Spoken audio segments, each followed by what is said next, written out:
Sir,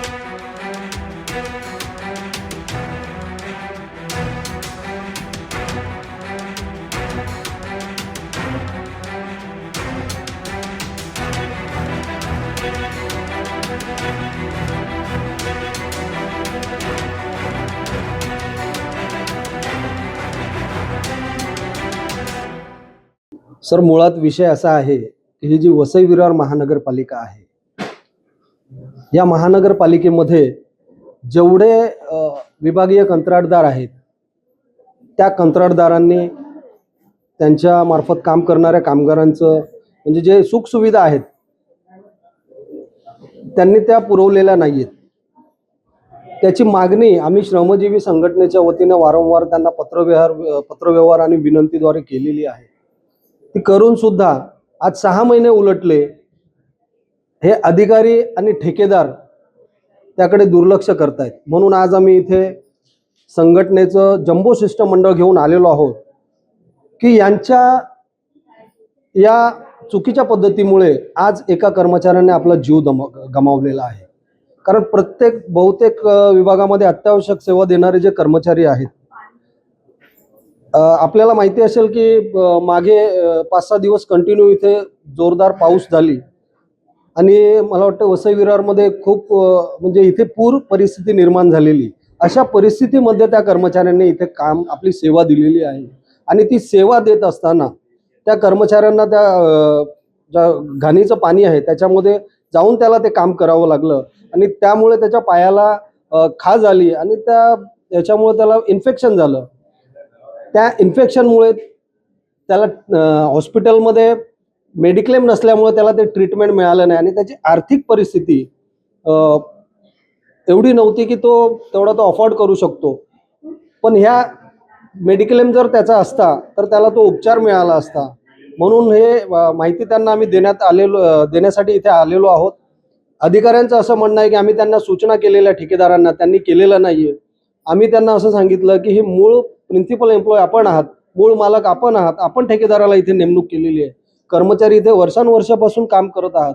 आपल्या या दुर्लक्षामुळे आणि ठेकेदाराच्या या चुकीमुळे एका कामगाराचा जीव गेलेला आहे आणि याला जबाबदार परस्पर आपण आहात. याची जबाबदारी आपण कोणीतरी घ्यायला पाहिजे. आज त्याचा कुटुंब रस्त्यावर आलेला आहे. म्हणजे त्यांच्या डोक्यावरचा जो कमावता व्यक्ती होता तो गमावल्यामुळे आज ते रस्त्यावरती आलेले आहेत. दुसरी परिस्थिती अशी झालेली आहे की सफाई कर्मचारी जात असताना त्याचा ॲक्सिडेंट झाला. ॲक्सिडेंट झाल्याने मेडिक्लेम त्याची व्यवस्था नसल्यामुळे त्याला कर्ज काढून त्याचं ट्रीटमेंट करावं लागलं. त्याकडे सुद्धा या अधिकाऱ्यांनी ठेकेदारांनी दुर्लक्ष केलं आणि ऑन ड्युटी सफाई कर्मचारी काम करत असताना त्यांना हार्टचा प्रॉब्लेम झाला. ते सुद्धा सध्या स्थितीमध्ये ॲडमिट आहेत आणि त्यांना सुद्धा आर्थिक परिस्थिती नसल्यामुळे ते सुद्धा कर्जबाजारी होत आहेत, हॉस्पिटलमध्ये आहेत. ही सर्व माहिती आम्ही आज इथे दिलेली आहे. त्यांचा जोपर्यंत ट्रीटमेंटची जबाबदारी आणि गमावलेला जो व्यक्ती आहे त्याच्या कुटुंबाची जबाबदारी जोपर्यंत प्रशासन आणि ठेकेदार घेत नाहीत तोपर्यंत आम्ही इथून हलणार नाही. आज आम्ही हा निर्धार करून इथे आलेलो आहोत. विषय असा होता की आम्ही श्रमजीवी कामगार संघटनेच्या मार्फत शिष्टमंडळाने अर्चना दिवे मॅडम ज्या या विभागाच्या घनकचरा व्यवस्थापन विभागाच्या उपायुक्त आहेत त्यांची भेट घ्यायसाठी आलो होतो. त्या भेटीदरम्यान आमचे कामगारांचे जे काही प्रश्न होते, उदाहरणार्थ सुट्टीचा पगार, ग्रॅज्युटी, मेडिक्लेम, परत काही कामगारांचे इतर विभागातील प्रश्न होते, त्या संदर्भात आम्ही त्यांची भेट घ्यायला आलो होतो. तर भेटीदरम्यान त्यांनी अगोदर आम्हाला भेट दिली नाही. भेट दिली नसल्यामुळे आम्ही आज या ठिकाणी आंदोलनाला बसलो. तर आता आम्हाला चर्चेला बोलवलं होतं. ते हिरावडे साहेब आले होते, अतिरिक्त आयुक्त आहेत. तर अतिरिक्त आयुक्तांनी आता तातडीची मीटिंग लावली होती. त्या मीटिंग दरम्यान त्यांनी आम्हाला म्हणजे असं लेखी आश्वासन दिलेलं नाही, पण आम्हाला तोंडी आश्वासन दिले. पण आम्ही तोंडी आश्वासन न घेता आम्ही त्यांना सांगितलं आम्हाला लेखी आश्वासन पाहिजे. लेखी आश्वासन मिळालं तरच आम्ही विषय असा होता की सर, एक कामगार विजय घरत नावाचा कामगार जो पाणी पुरवठा विभागामध्ये काम करत होता, त्याचं काम करत असताना त्याला दुखापत झाली असताना त्याला त्या दुखापतीचं गँग्रीनमध्ये रूपांतर होऊन त्याला हॉस्पिटलमध्ये नेलं तेव्हा त्याला मृत घोषित करण्यात आलं.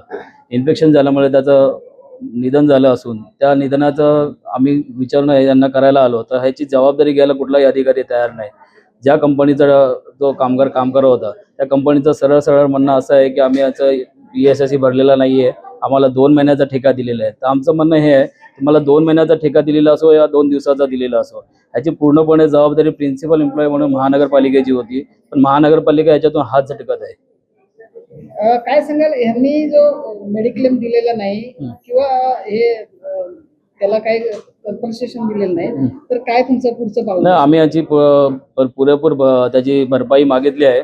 भरपाई न दिल्यास तर आम्ही हा महापालिकेतील जो विभाग आहे, जे मेडिक्लेम वगैरे सांभाळतात, जे अधिकारी आता उपस्थित होते, त्यांना आम्ही स्पष्ट शब्द सांगितलेलं आहे की जर त्याची भरपाई झाली नाही तर आम्ही हा पूर्णपणे ते उग्र आंदोलन या ठिकाणी उभारू.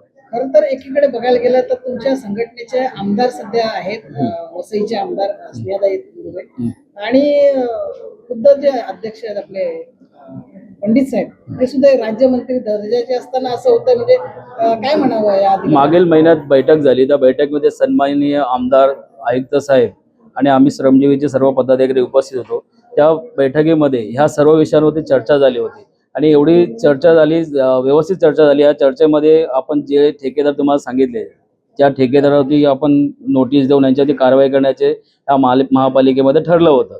तसं ठरलं असताना सुद्धा त्यांच्यावरती कारवाई झालेली नाही. त्याची चाल ढकल हे अधिकारी करत आहेत आणि हा अधिकारी या ठेकेदारांना म्हणजे मांडीवर बसवण्याचं काम करत आहेत. म्हणजे ह्यांना कामगारांची काही पडलेली नाहीये. यांना ठेकेदार कसा वाचवता येईल ह्याकडे यांचं पूर्णपणे लक्ष आहे. मला सांगा, या ठिकाणी मागे स्वच्छता आयोगाचे अधिकारी आयुक्त आले होते, काय झालं मग? त्या प्रश्न का नाही मिटले? असे दर वर्षाला असे आयोग येतात, त्या आश्वासने देतात आणि निघून जातात. त्यांना ह्या मूळ कामगारांची काही लेणे देणं नाही. ते येतात फक्त अधिकाऱ्यांच्या आणि त्या ठेकेदारांचं भलाई करायला इकडे येतात. बाकी कामगारांची भलाई करणं त्यांच्या, मला वाटतं ते त्यांच्या ती नामुष्की आहे त्यांची, की ते करू शकत नाही. वसई शहरातली घाण असेल, कचरा असेल, हे सफाई कर्मचाऱ्या माध्यमातून करण्यात येते आणि कुठेतरी शहर निरोगी राहावं यांचा हा प्रयत्न असतो. मात्र कुठेतरी याचं जे दिशा ही उलटी पाहताना नजर येते.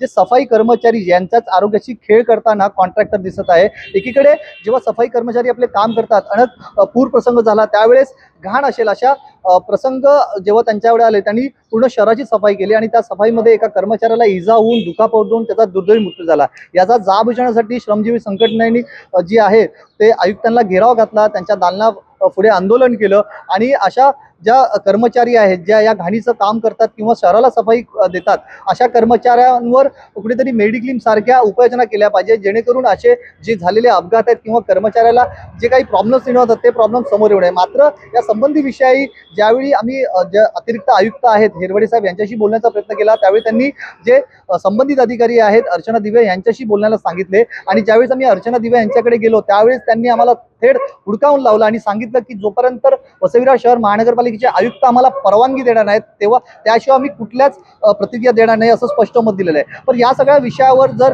खरोखर पालिका कर्मचारी जर आपला कुठेतरी जो अन्याय होणारा किंवा एखादी घटना जे सांगत असतील तर अधिकाऱ्यांचं काम आहे त्याला वाचा फोडणं किंवा त्याला योग्य ते उत्तर मिळणं. पण कुठेतरी इथे उलट पाहायला मिळतंय. अशा अधिकाऱ्यांवर नक्कीच कारवाई होईल का असे अनेक प्रश्न आता निर्माण होत आहेत. महाराष्ट्राकरिता निलेश महाडिक, विरार.